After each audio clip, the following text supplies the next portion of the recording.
조갑제 TV 시청자 여러분 안녕하십니까. 2024년 4월 19일 오후 5시 30분입니다. 여론에 떠밀리고 총선에서 패배하니까 윤석열 대통령이 오늘 오후 이재명 더불어민주당 대표에게 전화를 걸어가지고 다음 주 용산에서 만나서 국정을 논의하자고 제안을 했습니다. 민주당도 회담에 긍정적 반응을 보이면서 윤 대통령 취임 후 이 대표와의 첫 양자회담이 다음 주 용산 대통령실에서 이루어질 것으로 보입니다. 윤 대통령은 오늘 짤막한 통화에서 이 대표의 당선을 축하하고 아울러 민주당 후보들의 국회의원 당선을 축하했다고 대통령실 이도운 홍보수석이 브리핑을 통해서 알렸습니다. 윤 대통령은 이 대표에게 다음 주 형편이 된다면 용산에서 만나자면서 일단 만나서 소통을 시작하고 앞으로는 자주 만나 차도 마시고 식사도 하고 또 통화도 하면서 국정을 논의하자고 말했습니다. 이 대표는 초청에 감사의 뜻을 전하고 대통령께서 마음을 내주셔서 감사드린다고 화답을 했다고 합니다. 또 이 대표는 저희가 대통령께서 하시는 일에 도움이 돼야 한다고 했다고 합니다. 대통령실에 따르면 오늘 통화는 오후 3시 30분부터 5분가량 진행됐다고 합니다. 윤 대통령은 이 대표가 민주당 당대표에 취임한 2022년 8월에도 3분간 전화통화를 한 적이 있습니다. 이 대표는 그간 윤 대통령에게 양자회담격인 영수회담을 수차례 요청했지만 한 번도 성사된 적은 없었습니다. 윤 대통령 쪽에서 거절했습니다. 하지만 40 총선에서 여소야대가 형성되면서 정치권에서는 협치가 필수라는 제안이 잇따르고 하니까 이런 변화가 일어났습니다. 이 대표는 지난 12일 정치는 근본적으로 대화하고 타협하는 것이기 때문에 대통령과 당연히 만나고 당연히 대화해야 한다고 했고 대통령실도 이 대표가 요구하는 양자회담에 대해 윤 대통령이 국민을 위해서라면 못할 게 뭐가 있겠느냐라고 한 그 말에 답이 포함되어 있다고 가능성을 열어둔 바가 있습니다. 더불어민주당 강선우 대변인도 이날 국회 브리핑에서 오늘 오후 3시 30분부터 이 대표와 윤 대통령의 전화통화가 있었다면서 윤 대통령은 이 대표를 포함한 민주당 당선인들에게 축하를 전하고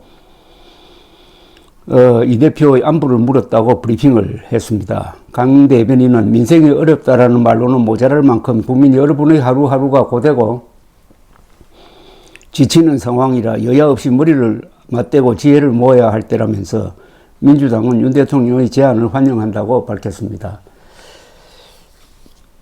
윤석열 대통령이 타이밍을 계속 놓치고 있습니다. 타이밍을 놓치는 사람이 공통점이 있습니다. 시간이 아까운 줄 모르는 사람입니다. 윤석열 대통령은 사법시험 구술을 했다고 합니다. 9번 만에 당선이 아니라 합격이 되었다는 이야기인데 9년이란 세월입니다. 그 9년이 아까웠지 않았던 모양입니다. 뭐 가정사정이라든지 여러 가지 본인의 성격상 그래서 윤석열 대통령이 구술을 한 것이 그 사람의 성격 형성에 좋은 방향의 역할을 했다라고 보는 사람들이 많습니다. 물론 좋은 점도 있겠죠. 구술을 했으니까 공부를 많이 했겠죠. 그리고 9년 동안 일종의 낭인 생활을 했으니까 두루두루 사람을 만났을 가능성도 있습니다. 그러나 그 9년이라는 세월을 허비한 면도 있지 않을까요? 요사이 윤석열 대통령이 무슨 정책을 결정하고 집행하는 과정에서 타이밍을 계속 놓치고 결정을 해야 할 때 결정을 하지 않아가지고 나중에 불리한 환경에 처하는 경우를 자주 보는데 이번에 이재명 대표와의 만남도 그렇습니다. 이재명 대표가 수사를 받고 재판을 받고 있는 것은 법률적 문제고 제1 야당이고 더구나 과반수 정당의 대표인데 정치적 파트너임은 부인할 수가 없습니다. 그러니까 만났어야 했습니다. 그때 만났더라면 좀 강한 입장에서 만났을 수 있었는데 이번 총선에서 크게 지고 나서 만나니까 누가 봐도 윤석열 대통령이 지금 약한 입장에서 만납니다. 이 타이밍이라는 게 이렇게 중요합니다. 타이밍을 놓쳐버리면은 강한 입장에서 약한 입장으로 바뀌어버립니다. 순간의 선택이 미래의 상당 기간을 결정한다는 게 바로 이런 경우죠. 타이밍을 놓치고 있는 게 지금 의료 대란 아니겠습니까?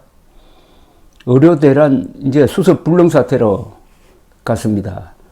이걸 바로잡을 수 있는 몇 차례의 기회를 다 놓치고 말았습니다. 이제는 전공의 10,000명, 등록을 거부한 인턴 예비생들 3,000여 명, 그리고 휴학 중인 약 10,000명의 학생 등등 합쳐가지고 이게 의사 인력이 벌써 15,000명이 한국 의료계에서 떠나 있는 상태입니다. 이런 사태를 만든 윤석열 대통령은 아직도 아무런 해결책을 내지 못하고 어제 아무 책임 없는 대학 총장들이 낸 안을 덥석 정부가 받아가지고 그대로 하자 이렇게 함으로써 의사들을 화나게 만들고 있습니다. 의사들을 어떻게 하든지 현장 복귀하도록 하는 일은 하지 않고 시간 미루면서 아침에 이 말 했다가 저녁에 저 말을 하고 국민들은 피곤하게 만들고 하다가 결국 윤석열 대통령은 이건 약한 입장 정도가 아니라 통제 불능 상태로 가고 말았습니다. 한국의 최고 의료 시스템에 불을 질렀는데 처음에는 불장난하는 마음으로 질렀을지는 모르지만 이게 활활 타오르고 가만두면 전소하게 생겼습니다. 근데 불 끌 생각을 하지 않습니다. 이제는 불 끌 능력이 없을지도 모릅니다. 그러면 끝입니다.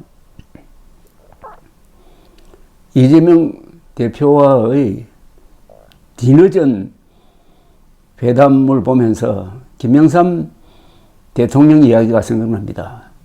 김영삼 대통령은 정치인 중에서 뭐 지적 능력이라든지 이런 부분은 앞선다고 볼 수 없는데 타이밍을 잡고 속전속결하는 데는 가장 빨랐던 사람입니다. 그분은 어떤 문제에 대해서 빨리 결정해야 된다는 생각을 갖고 있었습니다. 빨리 결정하면은 그 결정이 설사 잘못된 결정이라도 바꿀 시간이 있다. 근데 심사숙고한다고 늦게 결정하면은 잘못되었을 때 돌이킬 수 없게 된다. 라는 말을 여러 번 하곤 했습니다. 또 그분은 일상생활에서 시간을 제일 잘 지키는 사람이었습니다. 우리나라에서 약속 시간을 제일 잘 지키는 사람이 김영삼 당시 총재였습니다. 당무회의를 소집을 했는데 당무위원이 한 사람밖에 안 오면은 그 두 사람하고 회의하는 사람이었습니다. 거제도에 있는 부친한테 전화도 아침에 정한 시간에 꼭 하는 사람이었습니다. 저도 김영삼 대통령과 수십 번 인터뷰를 했는데 한 번도 약속 시간을 어기는 걸 본 적이 없습니다. 결혼식장에 가면은 김영삼 대통령은 맨 앞자리에 항상 처음부터 끝까지 앉아 있는 사람이었습니다. 그만큼 시간을 소중하게 여기고 시간을 잘 활용했습니다. 시간의 사나이였습니다. 그러기에 비하면 윤석열 대통령은 시간 아까운 줄도 모르고 시간이 얼마나 무서운 줄도 모르다가 결국 약한 입장에서 이재명 대표와 만나는 그런 수모를 스스로 부른 겁니다. 윤석열 대통령은 정치에 맞지 않는 사람입니다. 그 성격이 앞으로 바뀔까요? 윤석열 정부의 미래가 어둡습니다. 그렇다고 대한민국의 미래까지 어두우면 안 되는 거죠. 국민들이 윤석열 대통령을 잘 감시하고 견제하고 채찍질하고 또는 지원하고 해야 됩니다. 감사합니다.